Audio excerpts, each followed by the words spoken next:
अस्सलाम वालेकुम नाज़रीन, मैं हूं मंसूर अली खान। अपने डेली चैनल के ऊपर आपको खुश आमदीद कहेंगे। पिछले 12 घंटे की आमदीद खबरों के साथ एक दफ़ा फिर आपके सामने हाजिर है। आपसे दरख्वास्त, चैनल को सब्सक्राइब करना मत भूलिए, बेल आइकन प्रेस कीजिए। अगर आपको हमारी वीडियो पसंद आए उसे लाइक और शेयर ज़रूर कीजिएगा। अच्छा जी, एक तो जनाब ईरान ने डोनाल्ड ट्रंप का ताबूत तैयार कर लिया है। खून का बदला खून, ये नारा जो है वो आयतुल्लाह खamenei के जनाजे के ऊपर जो है वो लगाया गया था। और करोड़ों की तादाद में जिन अफराद ने शिरकत की थी आयतुल्लाह खamenei के आखिरी रसूमात में, सब ने ही ये नारा जो है वहाँ पे बड़ा ज़ोर शोर से लगाया था। और अब ये क्या मामला है डोनाल्ड ट्रंप के ताबूत का, इसकी तफसीलात अभी थोड़ी देर में मैं आपके साथ शेयर करने जा रहा हूँ। और एक और बहुत बड़ी कंट्रोवर्सी जो है वो सामने आई है, जहाँ पे एक पाकिस्तानी क्रिकेटर के ऊपर जो है वो हरासानी के इल्ज़ामात जो है एक मॉडल की जानिब से लगाए गए हैं। ये क्रिकेटर कौन है, ये मॉडल कौन है, ये मामला क्या है, इसकी तफसीलात व्लॉग में मैं आगे चल के आपके साथ शेयर करने जा रहा हूँ। और इसके साथ साथ पाकिस्तान तहरीक इंसाफ 5 अगस्त वो तारीख है जब इमरान खान साहब को गिरफ्तार किया गया था। 5 अगस्त के हवाले से क्या प्लान बना रही है, ये डिटेल्स भी व्लॉग में मैं आगे चल के आपको बताऊंगा। आपसे दरख्वास्त, चैनल को ज़रूर सब्सक्राइब कीजिए। और अगर आपने अभी तक नहीं सब्सक्राइब किया हुआ तो आपकी सब्सक्रिप्शन हमारे लिए इसलिए ज़रूरी है क्योंकि 32 लाख सब्सक्राइबर्स से अब सिर्फ हम 2000 सब्सक्राइबर दूर हैं। बड़ी तेज़ी से आपने हमारी जो कॉल है उस पर हाँ में हाँ मिलाई है और हमें सब्सक्राइब किया हुआ है। बस सिर्फ आखिरी चंद हज़ार ही रह गए हैं, 2000 सिर्फ रह गए हैं। इंशाल्लाह आपकी मदद से जो है ये नंबर ज़रूर अचीव होगा। अच्छा जी, सबसे पहले ज़रा ईरान अमेरिका के मामला से आगाज़ करते हैं, फिर मैं लोकल न्यूज़ की तरफ और वो जो क्रिकेटर का मामला है उसके ऊपर मैं बाद में आता हूँ। सबसे पहले तो थर्सडे को जो है वो पाकिस्तानी दफ्तर खारजा की हफ्तावार ब्रीफिंग होती है और उनके तर्जुमान ताहिर अंद्रावी साहब ने आज ब्रीफिंग दी।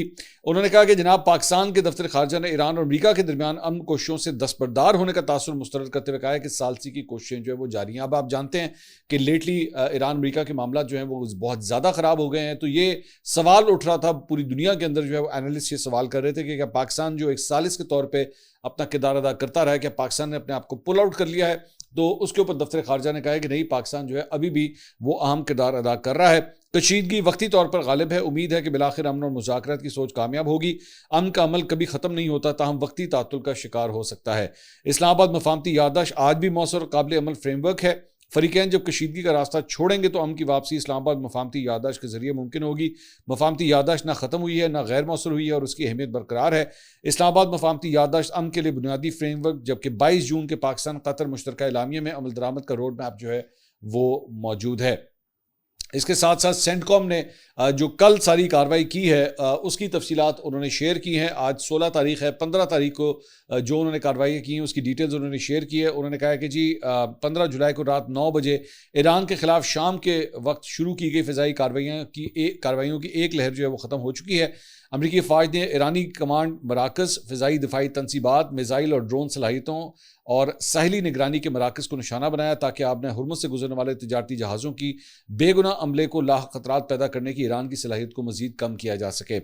सेंट्रल कमांड के मुताबिक मुतादिद मकामात जिनमें बंदर अब्बास भी शामिल था, हर पर अहदाफ को निशाना बनाने के लिए दुरुस्त निशाने वाले हथियार इस्तेमाल किए गए हैं। इससे पहले उन्होंने कहा जी आज सुबह अमरीकी फ़ौज ने 90 मिनट तक जारी रहने वाली कार्रवाई के दौरान ग्रेटर तुंब जजीरे पर साहिली दिफाई तनसीबात और क्रूज़ मिसाइल के मकामात को जो है वो निशाना बनाया था। इसके साथ साथ ईरानी वज़ीर ख़ारजा अब्बास इराक़ची ने जो है वो अल जज़ीरा को एक इंटरव्यू दिया है। उस इंटरव्यू में जो है उनसे सवाल किया गया कि ओमान और कतर के ऊपर जो है वो ईरान क्यों अटैक्स कर रहा है। अब जाहिर बात है, आप जानते हैं कि कतर खुद एक सालिस के तौर पे अपना किरदार अदा कर रहा था, तो उनसे ये इसी कॉन्टेक्स्ट में सवाल किया गया कि आखिर उनके ऊपर क्यों अटैक्स किए जा रहे हैं।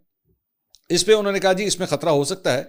और जैसा कि मैंने कहा कि मैंने इन तमाम ममालिक से रब्ता किया, ख़ास तौर पर कतर और ओमान के वज़ीर ख़ारजा से। ओमान में जो कुछ हुआ वो हमारी पसंद नहीं थी और हमने मुसल्लह अफ़वाज को हिदायत दी थी कि वो अपने मुंतखब करदा अहदाफ के हवाले से एहतियात से काम ले। दर हकीकत हमारी फ़ौजी यूनिट्स अब आज़ाद और अलग अलग कार्रवाई कर रही हैं। ये बड़ा इंपॉर्टेंट स्टेटमेंट है, दोबारा सुनिए। कहते हैं कि जी दर हकीकत हमारी फ़ौजी यूनिट्स अब आज़ाद और अलग अलग कार्रवाई कर रही हैं और वो पहले से फराहम करदा उमूमी हिदायत की बुनियाद पर काम कर रही हैं। अगर मैंने अपने फ़ौजी कमांडरों से बात की कि वो इन अहदाफ के इंतखाब में एहतियात करें जिन्हें वो निशाना बनाते हैं, तो एक बार फिर वाज़े कर दूँ कि ये ओमान या कतर या किसी दूसरे हमसाया ममालिक के खिलाफ कार्रवाई नहीं है, बल्कि ये अमरीकी अहदाफ के खिलाफ है। हम इस मसले के जिम्मेदार नहीं, जो कुछ हुआ वो हमारी गलती नहीं है। सो बेसिकली उन्होंने कहा कि जी हाँ जी हमले हुए थे, हमारे फौजियों ने किए थे, लेकिन हमारी गलती नहीं है। अब यहाँ पे बड़ी ट्रिकी सिचुएशन आ जाती है। यहाँ पे अमरीका का मौक़िफ़ ईरान के हवाले से बार बार ये है कि जनाब पासदार इनकलाब वहाँ पे जो है वो अपनी ही मर्जी से ऑपरेट कर रही है। वो इनकी जो पॉलिटिकल लीडरशिप है, ख़ास तौर पे आयतुल्लाह अली ख़amenei की शहादत के बाद अभी तक जो है वहाँ पे एक लीडरशिप का वैक्यूम मौजूद है। मुश्तबा ख़amenei ने अभी तक पूरी तरह गवर्नमेंट को, अमेरिका का ये क्लेम है कि जी कंट्रोल अपना नहीं अब तक जो है वो ला सके। आप इसी से अंदाज़ा लगा लीजिए कि अभी जब उनकी आखिरी रस्मात हो रही थी आयतुल्लाह ख़amenei की, तो उसमें मुश्तबा ख़amenei नहीं आ सके थे, क्योंकि उनके बारे में यही कहा जाता है कि वो बीमार हैं और अभी तक वो ज़ख्मी हैं और अभी तक जो है वो पब्लिक डोमेन में अभी तक नहीं आ सके हैं। सो इसलिए अभी तक पूरी तरह मामला वो ये कहते हैं जनाब इनके कंट्रोल में नहीं है, और इसी वजह से एक साइड कहीं जा रही है और एक साइड कहीं जा रही है। अब यहाँ पे अब्बास इराक़ची खुद ये बात कह रहे हैं कि जनाब हमारे फ़ौजी आज़ाद हैं, वो अपनी मर्जी से जो है वो कार्रवाई कर देते हैं। हम सिर्फ उन्हें ये कह सकते हैं कि आप ज़रा एहतियात करें कि वहाँ के जो सिविलियन तनसीबात हैं इन मुल्कों के अंदर, खलीजी ममालिक के अंदर, उनको हिट ना करें। अगर हिट करना है तो अमेरिकन बेसिस को हिट करें। उन्होंने कहा हम पर हमला किया जा रहा है और हमारे भाई हमसे तवक्को रखते हैं कि हम बैठ कर देखते रहें कि अमेरिका हम पर हमले करे और उनकी सरजमीन पर मौजूद अड्डों, सहूलियात और तनसीबात को इस्तेमाल करे, जबकि हम खामोश रहें। यकीनन ये बात उन्हें पसंद नहीं आएगी।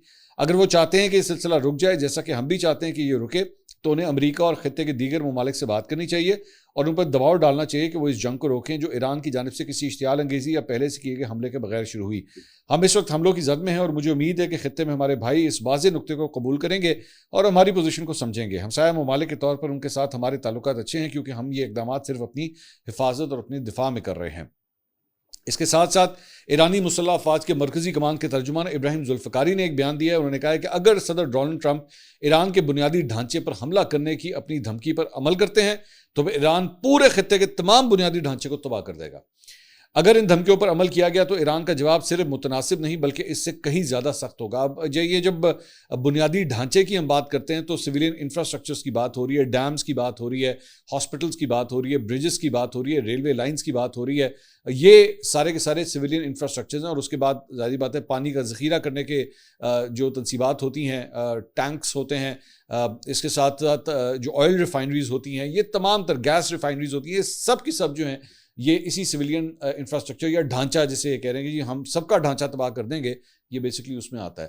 तो ये 2 दिन में दूसरी धमकी है ईरान की जानिब से कि अगर हमारे इंफ्रास्ट्रक्चर को हिट किया गया तो हम इनके इंफ्रास्ट्रक्चर को हिट करेंगे। और जाहिर बात है जब उनके इंफ्रास्ट्रक्चर हिट होंगे उसका प्रेशर जो है वो ऑटोमेटिकली अमेरिका के ऊपर जाएगा। जिस तरह पहले डोनाल्ड ट्रंप ने एक ऐलान किया था कि जनाब आपने हुर्मुज़ से गुजरने वाले जहाज़ों से जो है वो 20% हम लिया करेंगे, तो तमाम खलीजी ममालिक की जानिब से जो है वो अमेरिका की तरफ एहतजाज किया कि भाई ये क्या सिलसिला है, हम उनसे जान छुड़ाने की कोशिश करें तो उसे अपनी टिकट ला लिए थे। तो मतलब यहाँ पे ये वाला सिलसिला भी शुरू हो जाता है ना।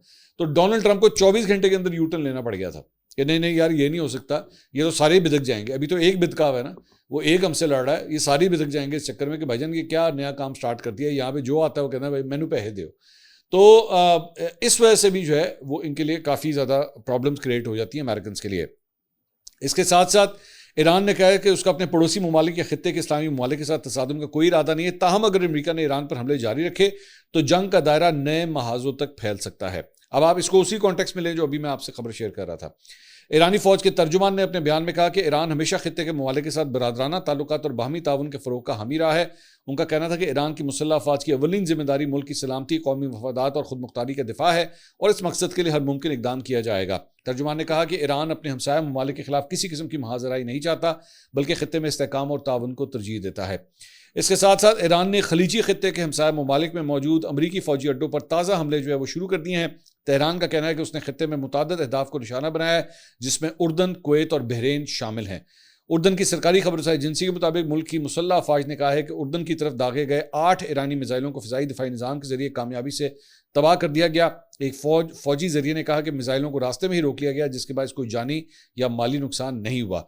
ईरानी फौज ने दावा किया कि उसके हमला आवर ड्रोन्स ने उर्दन के अल अजरक एयरबेस में मौजूद मवासलाती निज़ाम, एक मुस्तकिल रेडार तनसीब और अमरीकी फ़ौज के ईंधन ज़ख़ीरा करने के मरकज़ को जो है वो वहाँ पे निशाना बनाया। ताहम उर्दनी हुकाम का मौक़िफ़ है कि उनकी फ़िज़ाई दिफाई सलाहियतों ने ईरानी हमले को नाकाम बना दिया और मुल्क के अंदर किसी किस्म के नुकसान की इत्तला मौसूल नहीं हुई है। दूसरी जानिब अमरीकी अखबार वॉल स्ट्रीट जर्नल ने अपनी रिपोर्ट में दावा किया है कि ट्रंप ईरान के खिलाफ फ़ौजी कार्रवाई के मज़ीद ऑप्शन के ऊपर जो है वो गौर कर रहे हैं। सो इससे आपको ये पता लगता है कि चीज़ें जो हैं वो ज़्यादा से ज़्यादा एस्केलेट होना शुरू हो गई हैं दोनों साइड्स की तरफ से। और जिनमें आबना हुर्मुज़ के करीब वाक़ ईरानी जज़ायर पर अमरीकी ज़मीनी फ़ौज उतारने का इम्कान भी शामिल है। अब ये जो ज़मीनी फ़ौज ईरान के ऊपर उतारने का ये जो एक प्लान जो है वो इस वक्त डिस्कस हो रहा है, ये पहले भी हो चुका है। ये पहली दफ़ा नहीं हुआ, ये पहले भी हो चुका है। इसके ऊपर अभी मैं थोड़ी सी बात करता हूँ, लेकिन पहले खबर मैं आपके साथ शेयर कर दूँ। रिपोर्ट के मुताबिक गुज़िश्ता कई रोज़ के दौरान होने वाले आला सतह की ब्रीफिंग में ट्रंप को सफारती कोशिशों के साथ साथ ज़मीनी फ़ौजी कार्रवाई के मुख्तलिफ ऑप्शन पर भी ब्रीफिंग दी गई। रिपोर्ट के मुताबिक ज़ेर गौर ऑप्शन में शदीद फ़िज़ाई हमले, जौहरी सरगर्मियों से मुंसलिक किलाबंद तनसीबात पर बमबारी, जजीरा खारग और दीगर अहम मुकामात पर कब्जे की कार्रवाइयाँ, जबकि जौहरी प्रोग्राम से मुंसलिक टनल कॉम्प्लेक्स को भी मुमकिन हदफ बनाने की तजावीज़ शामिल हैं। अच्छा, अब इसमें थोड़ा सा बैकग्राउंड मैं आपको बता दूं कि जब पहले भी जब जंग हो रही थी ईरान और अमेरिका की, तो बहुत से जो सिक्योरिटी या डिफेंस एक्सपर्ट्स थे अमेरिका के अंदर, वो बार बार यही बात कहते थे कि जब तक आप ईरान के ऊपर, वो जैसे कहते हैं ना, बूट्स ऑन ग्राउंड, जब तक आप अपने फौजियों को वहाँ पे उतारेंगे नहीं, ये फिजा से जो है उनका ये कहना था कि जनाब ईरान के अंदर कोई तब्दीली नहीं आ सकती। ये अमेरिकन थिंक टैंक्स जो हैं वो ये बात बार बार कहते हैं। अगर आपने कुछ करना है, अगर आपने ईरान के ऊपर वाकई दबाव डालना है, तो फिर आपको ज़मीन पे उतरना पड़ेगा और आपको ज़मीन के ऊपर कब्जा शुरू करना पड़ेगा। और इसीलिए ये कहा जा रहा है, एक थ्योरी है, मैं ये नहीं कह रहा कि ये होने जा रहा है, लेकिन एक थ्योरी है कि इस वक्त जो ज़्यादातर अटैक्स ईरान के ऊपर हो रहे हैं वो इस वक्त जुनूब की साइड पर हो रहे हैं, यानी कि साउथ वाली साइड पर, यानी आबना हुर्मुज़ का जो साहिली पट्टी बनती है ईरान की, ये अगर आप इस वक्त स्क्रीन के ऊपर भी मैप के ऊपर देखें तो ये जो साउथ का जो पूरा एरिया है, ये इसको खास तौर पे टारगेट किया जा रहा है। और इसको आम तौर पे जब जंगें होती हैं, ये इराक वॉर के अंदर भी हुआ था, ये और भी दीगर जगहों पे जहाँ जहाँ पे जंगें हुई हैं, हमेशा ये कहा जाता है, जिससे एक टर्म होती है जिसे कहते हैं softening the target. Softening the target से मुराद ये होती है कि पहले आप फ़िज़ाई हमले करें, ये अफगानिस्तान के अंदर भी इस तरह हुआ था, पहले आप फ़िज़ाई हमले करें, फ़िज़ाई हमले करने के बाद जो है इनकी जो बड़ी बड़ी तनसीबात होती हैं किसी भी मुल्क के ऊपर जिसके ऊपर अटैक किया जा रहा होता है, पहले उन्हें कमज़ोर किया जाए, उनके इंफ्रास्ट्रक्चर को हिट किया जाए, उनकी चौकियाँ जो बनी हुई हैं उन्हें हिट किया जाए, उनके मिसाइल स्टोरेज फैसिलिटीज़ होती हैं, असलहे के डिपो होते हैं, इन जगहों को जो है पहले हिट किया जाए ताकि उनका एमिनेशन या जो सप्लाई लाइन है उसे काट दिया जाए। जब वो कट जाए उसके बाद अपनी फ़ौजों को जो है वो ज़मीन पे उतारा जाए। सो इस वक्त ये जो रोज़ाना की बुनियाद के ऊपर जो बमबारी होता हुआ आप ईरान के ऊपर देख रहे हैं, उसमें ये कई डिफेंस एक्सपर्ट्स जो हैं वो ये कह रहे हैं कि उसका बेसिक मकसद सिर्फ और सिर्फ ये है कि टारगेट्स को जो है वो सॉफ्ट किया जाए, ईरान की उस सप्लाई चेन को काटा जाए।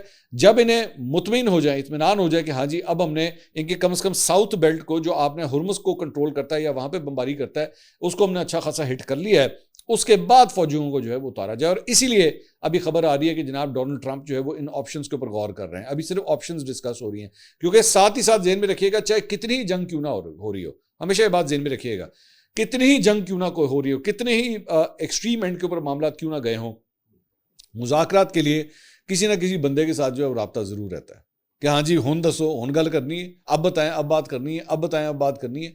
और उसके अंदर फिर पाकिस्तान का रोल जो है वो बड़ा इंपॉर्टेंट हो जाता है। तो पाकिस्तान, मेरी नज़र में, कामरान यूसुफ साहब सीनियर जर्नलिस्ट हैं, उन्होंने भी कल एक्चुअली इसके ऊपर ट्वीट किया हुआ था और उन्होंने मेरे ख्याल में बात बिल्कुल सही की कि पाकिस्तान एक्चुअली इस वक्त वेट एंड सी पॉलिसी के ऊपर चल रहा है कि अच्छा लड़ना है तुम लड़ लो, जब लड़ लोगे थक जाओगे तो फिर आना तुम साढ़े कोल ही है कि हाँ जी चलो हुन साड़ी गल कराओ की कर दो। जाहिर बात है उसके बाद चीज़ें जो है वो बहुत चेंज भी हो जाती हैं, डिपेंड करता है कौन सी पार्टी जो है वो खड़ी रहती है या कौन सी पार्टी कमज़ोर हो जाती है। अल्टीमेटली पहले अगर आप याद करें 28 फरवरी को जब जंग शुरू हुई थी तो अमेरिका का पूरा इरादा था कि हमने पूरे ईरान पे कब्जा करना है, हमने यहाँ रिजीम चेंज करनी है, हम हर सूरत ये जितने लोग यहाँ पे बैठे हुए इन सबको हम यहाँ से निकालेंगे। और इसी तरह उनके मुख्तलिफ लोगों को, मिनिस्टर्स को, आयतुल्ला खमनाई को हिट भी किया गया, शहीद किया गया। मकसद यही था कि बस 3-4-5 दिन के अंदर अंदर ये सब कुछ हो जाएगा। लेकिन अल्टीमेटली बमबारी होती रही, कई हफ्ते ये सिलसिला चलता रहा, दोनों साइड से चलता रहा, अल्टीमेटली मेज़ के ऊपर ही आ गए। तो यहाँ पे भी जो है, जो इस वक्त प्लान नज़र आ रहा है फिलहाल, वो यही है कि जनाब पहले टारगेट्स ऑफ किया जाए, फिर फौजियों को उतारा जाए। हो सकता है, ये भी हो सकता है कि फौजी उतारने के बाद मजीद फंस जाएंगे। वियतनाम के अंदर इनके साथ हो चुका है ऑलरेडी, अमेरिका के साथ वियतनाम में हो चुका है, और बहुत सी मिसालें हैं कि जंगों में घुस तो गए हैं, लेकिन उसके बाद जब मार पड़ी है और कई कई साल मार पड़ी है तो उसके बाद निकलना पड़ा है। अफगानिस्तान की मिसाल आपके सामने, अल्टीमेटली छोड़ के चले गए, इतने साल वहाँ पे बैठे रहे, लेकिन उसके बाद अल्टीमेटली छोड़ना पड़ा। सो लेट्स सी ये आगे मामला जो है वो किस तरफ जाता है। दूसरी जानिब ईरान की वजारत तालीम ने हुर्मुज़गान, बुशहर, खुजिस्तान और सीस्तान बलूचिस्तान सूबों में जो वहाँ पे इम्तहानात हो रहे थे उन्हें अब मनसूख कर दिया है। वजारत तालीम के सुप्रीम इम्तहानी हेडक्वार्टर ने एक बयान में कहा है कि मुल्क की मौजूदा खुसूसी सूरत के पेश नज़र हुर्मुज़गान, बुशहर, खुजिस्तान और सीस्तान बलूचिस्तान सूबों में 12वीं जमात के तमाम तालीमी शोबों के आज होने वाले जो फाइनल एग्जामिनेशंस थे उन्हें अब मंसूख कर दिया गया है। इसके साथ साथ मैंने पिछले वीलॉग के अंदर एक वाक़े के बारे में आपके साथ डिस्कस किया था, और वो था जो एक स्कूल के ऊपर, जब बिल्कुल ये जंग शुरू हुई थी तो एक लड़कियों के स्कूल के ऊपर जो है वो अटैक हुआ था, जिसमें तकरीबन 200 के आसपास तलबा और तालिबात और उसके अंदर टीचर्स और जो लोग वहाँ पे काम कर रहे थे वो शहीद हुए थे उसके अंदर। तो उसके ऊपर अमेरिका के ऊपर बहुत क्रिटिसिज्म हुआ था। डोनाल्ड ट्रंप ने अभी रिसेंटली अपने एक इंटरव्यू में कहा कि जनाब हमें अभी तक नहीं पता कि एक्चुअली वो हुआ किस तरह था। मतलब एक किस्म के अपने ऊपर से जिम्मेदारी जो है उसने झाड़ने की कोशिश की है। तो CNN ने ये रिपोर्ट किया है कि अभी तक अमेरिकन फोर्सेस के अंदर बाकायदा तौर पे इसकी तहकीकात का आगाज ही नहीं किया गया। इंटेलिजेंस के हवाले से उसको गैदरिंग करने का प्रोसेस ही स्टार्ट नहीं किया गया कि जी इस वक्त जाहिर बात है अगर ये हो जाए, अगर ये सिलसिला हो जाए और पता लग जाए कि जनाब ये अमेरिकन फोर्सेस ने किया था, तो इसका पूरा असर जो है अमेरिकन फोर्सेस के ऊपर आएगा और नज़ला और गिरेगा, लोगों का गुस्सा पारा और चढ़ेगा कि तुम लोगों ने लड़कियों के स्कूल के ऊपर किस तरह अटैक कर दिया। तो इस वजह से अभी तक इन्होंने इसकी तहकीकात ही शुरू नहीं की कि हाँ जी ठीक है ये जंग जुंग सारी आराम से कंप्लीट हो जाए, उसके बाद में देखेंगे क्या करना है। इसे कहते हैं फाइल दबा देना। ये बेसिकली ये वो वाला काम जो है वो वहाँ पे किया जा रहा है। इसके अलावा जो मैंने शुरू में आपसे बात की थी कि जनाब डोनाल्ड ट्रंप का ताबूत तैयार कर लिया गया है, तो तेहरान के अंदर बेसिकली ये एक बुल बोर्ड जो है वहाँ पे लगाया गया है जो आप स्क्रीन के ऊपर देख रहे हैं, और इसमें डोनाल्ड ट्रंप को जो है वो ताबूत में लेटा हुआ दिखाया गया है। अब करीब ही एक मुजस्मा भी नस्ब किया गया है जिसमें मरहूम सुप्रीम लीडर आयतुल्ला खamenei के मुक्के बंद मुट्ठी को जो है वो दिखाया गया है, जिन्हें ईरान पर अमेरिका और इसराइल की जंग के आगाज में जो है वो शहीद किया गया था। अब डोनाल्ड ट्रंप जो है, अगर आपको याद हो, मैं अगर जो लोग रेगुलरली मेरे वीलॉग्स देखते हैं, पिछले एक हफ्ते के अंदर डोनाल्ड ट्रंप खुद 2-3 दफ़ा ये बात कह चुके हैं कि जनाब ईरान जो है मुझे कत्ल करना चाहता है। और ये भी खबर आई थी कि जनाब इसराइल ने एक्चुअली अमेरिका को जो है ये इंटेलिजेंस दी कि डोनाल्ड ट्रंप को जो है वो कत्ल करने का ईरान प्लान बना रहा है। तो मेरा ख्याल में इसको कहते हैं साइकोलॉजिकल वॉर। तो उन्होंने ईरान ने भी जो उन्होंने कहा अच्छा यानी ये इसके ऊपर जो है वो काफ़ी डरता है, खौफजदा होता है। सारी बात है, कौन नहीं होगा भाई, आपकी जब जान के ऊपर आ जाए तो कौन नहीं होगा। जबकि डोनाल्ड ट्रंप पे एक ऑलरेडी एक अटेम्प्ट हो भी चुकी है, अगर आपको याद हो, इवन दो उसका ताल्लुक इस कॉन्फ्लिक्ट के साथ नहीं है, लेकिन एक अटैक हो चुका है। तो यहाँ पे भी जो है ईरान ने कहा अच्छा ये बात है, तो उन्होंने डोनाल्ड ट्रंप को ताबूत के अंदर ही लिटा दिया। उन्होंने कहा लो, अब जाहिर बात है अगर ये खबर मैं आपके साथ शेयर कर रहा हूँ तो ये तस्वीर डोनाल्ड ट्रंप तक भी पहुंचेंगी कि जनाब ये तो इनका वाकई पूरी तरह प्रोग्राम है। मतलब ईरान जो है वो किसी सूरत भी, किसी भी साइकोलॉजिकल साइको वॉर जिसे कहते हैं, उससे पीछे हटने के लिए तैयार नहीं है। वो पूरी तरह उसके ऊपर खेल रहे हैं। वो कह रहे हैं अगर इस तरह है तो फिर इस तरह ही सही, आ जाओ फिर। और वो जो एक सेंटिमेंट था, मेरा ख्याल में, मैं अगर इसकी टाइमिंग उठा के देखूँ ना, जब से आयतुल्ला खamenei की तदफीन हुई है और उसके अंदर जो लोगों का सेंटिमेंट देखा गया, मेरे ख्याल में उसके बाद पाकिस्तान इनकलाब जो है वो और भी ज़्यादा हावी हुई है सारी चीज़ के ऊपर। उन्होंने कहा भाई लोग तो हमारे साथ हैं, लोग तो चाहते नहीं है कि हम अमेरिका के साथ जो है वो मामला को तय करें या उनके साथ मुज़ाकरात करें। उनकी पार्लियामेंट के अंदर भी जो है वो अभी ये एक करारदाद वहाँ पर मंजूर की गई कि जनाब किसी सूरत जो है वो अमेरिका के साथ मुज़ाकरात नहीं होने चाहिए। तो लोगों का सेंटिमेंट है जो बेसिकली ऊपर टॉप तक पहुँच रहा है, और जिसकी वजह से इस वक्त ईरान जो है वो इतनी एक सख्त स्टांस जो है वो सामने ले रहा है। इसके अलावा कुछ दीगर खबरें भी जो है वो शामिल करेंगे, और कुछ पाकिस्तान से रिलेटेड तेल कंपनियों ने, जनाब मैंने पिछले व्लॉग में भी बात की थी, तो तेल कंपनियों ने पेट्रोल की मुमकिन किल्लत से खबरदार करते हुए हुकूमत से फौरी मुदाखलत का मुतालबा किया है। वज़ीर तवानाई अली परवेज़ मलिक के नाम इंतहाई ज़रूरी ख़त में ऑयल कंपनी से एडवाइजरी कौंसिल ने कहा है कि मुल्क में पेट्रोल की फराहमी की सूरत गैर मामूली हद तक संगीन हो चुकी है। एडवाइजरी कौंसिल ने कहा कि इस वक्त सिर्फ तकरीबन 370,000 मेट्रिक टन मोटर स्पिरिट का ज़ख़ीरा मौजूद है, जो मुल्क की तकरीबन 15 दिन की ज़रूरत के बराबर है। यानी कि उनके मुताबिक 15 दिन का पेट्रोल जो है पाकिस्तान के अंदर इस वक्त मौजूद है। कंपनियों का कहना है कि वे बैक में ताख़ीर से दरामदी पेट्रोल की क्लियरेंस मुतासर हो रही है। 3 दरामदी पेट्रोल कार्गो बर वक्त ना पहुँचे तो सप्लाई को धचका लग सकता है। 66.7 अरब की अदम अदायगी से ऑयल कंपनियों को माली बहरान का भी सामना है। अब ये ऑयल कंपनियां अगर ये सब कुछ कह रही हैं, अब आप इसी को जो है ट्रांसलेट कर लीजिए नीचे पेट्रोल पंपों तक। जाहिर बात है जब उनके पास तेल नहीं होगा तो वो आगे से क्या तेल देंगे, जब उनके पास और पेट्रोल पंपों पे तेल नहीं होगा तो आगे आपको या मुझे किस तरह वो पेट्रोल दे सकते हैं। तो इसलिए ये बार बार ये बात जो है वो की जा रही है कि जनाब एक खदशा इस बात का है कि तेल की जो है वो कमी हो सकती है पाकिस्तान के अंदर। इसके अलावा 5 अगस्त की जो एक तारीख आ रही है, इमरान खान साहब की गिरफ्तारी का ये दिन था, तो उसके हवाले से जो है वो पाकिस्तान तहरीक इंसाफ की जो पार्लिमानी पार्टी है उसका इजलास हुआ और उसकी अंदरूनी कहानी ये सामने आ रही है कि जनाब ज़्यादातर लोग जो है इस बात के ऊपर एग्रीड हैं कि 5 अगस्त को एक्चुअली एक जलसा करना चाहिए, किसी तहरीक का आगाज़ करने के बजाय एक बाकायदा तौर पे जलसा करना चाहिए। अब ये जलसा होगा कहाँ? मोस्ट प्रॉब्ली इसको खैबर पख्तूनख्वा के अंदर ही कहीं पे जो है वो किया जाएगा, क्योंकि ज़ाहिर बात है लाहौर की सरजमीन या पंजाब की सरजमीन जो है वो इस वक्त ज़्यादा वेलकमिंग नहीं है PTI के लिए, उनको इजाज़त नहीं मिल रही कि वो यहाँ पे कोई एक्टिविटी कर सकें। इस्लामाबाद के अंदर भी आप ये एक्सपेक्ट नहीं कर सकते, तो मोस्ट प्रॉब्ली मेरे ख्याल में खैबर पख्तूनख्वा के अंदर ही ये जलसा मुनक्किद होगा। इसके अलावा एक क्रिकेटर के हवाले से, पाकिस्तानी क्रिकेटर के हवाले से जो एक नई कंट्रोवर्सी सामने आई है, और बेसिकली ये पाकिस्तानी अदाकारा और मॉडल हैं हुमा सलीम। इन्होंने एक नामालूम पाकिस्तानी क्रिकेटर के हवाले से जो है वो एक पोस्ट सोशल मीडिया के ऊपर शेयर की है और उसमें उन्होंने दावा किया है कि मज़कूरा क्रिकेटर ने उनकी साख को नुकसान पहुंचाने के लिए उनके अहल खाना, दोस्तों और शोबिस इंडस्ट्री से वाबस्ता अफराद से राब्ते किए हैं और ताल्लुक़ ख़त्म होने के बावजूद मुबैना हरासानी का सिलसिला जो है वो जारी है। उन्होंने किसी क्रिकेटर का नाम नहीं लिया है, लेकिन उन्होंने कहा है कि जब भी मैं अपनी ज़िंदगी में आगे बढ़ने की कोशिश करती हूँ वो दोबारा सामने आकर मुझे ज़हनी तौर पर परेशान करता है। उन्होंने दावा किया कि जब उन्होंने दोबारा काम शुरू किया तो उनके पेशावराना हल्के के अफराद को भी उनके खिलाफ मुबैना तौर पर मनफी पैगामात भेजे गए। मॉडल ने दावा किया कि ताल्लुक ज़हनी अजियत पर मबनी था और उन्होंने नाम जाहिर किए बगैर क्रिकेटर को धोखेबाज, फ्रॉडिया और ख़वातीन का इस्तेसाल करने वाला जो है वो करार दिया है। और उन्होंने पाकिस्तान क्रिकेट बोर्ड के हवाले से भी जो है उनसे भी कहा है कि इनके फ़ंड्स जो होटलों में मुबैना तौर पर इस्तेमाल किए जाते हैं उनसे मुतल्लिक मालूमात भी उनके पास मौजूद हैं। तो ये मामला जो है वो काफ़ी सीरियस हो सकता है। आपको याद होगा आज से चंद हफ्ते पहले जो है वो साकिब चद्दड़ का मामला भी जो है इसी तरह एक सोशल मीडिया पोस्ट से स्टार्ट हुआ था, जब मोमना इकबाल ने बेसिकली सोशल मीडिया के ऊपर जो है नाम नहीं लिया था, नाम लिए बगैर उन्होंने जो है वो ये कहा था कि जी मुझे एक पॉलिटिशियन जो है वो एक MPA जो है मुझे तंग कर रहा है। नाम नहीं लिया था, लेकिन अल्टीमेटली 2-3 दिन 4 दिन के अंदर जो है वो नाम सामने आ गया था। और उसके बाद अब FIR और काउंटर FIR जो है एक दूसरे के खिलाफ हुई है, मुकदमे जो है वो चल रहे हैं, आपस में कोई डील शील जो है वो अभी तक नहीं हो सकी है। लेकिन यहाँ पर भी जो है अभी तक नाम सामने नहीं आया। अब देखते हैं कि ये खातून जो है वो इस क्रिकेटर का नाम लेती हैं या नहीं लेती। अगली वीडियो में आपसे दोबारा मुलाकात होगी। अल्लाह हाफ़िज़।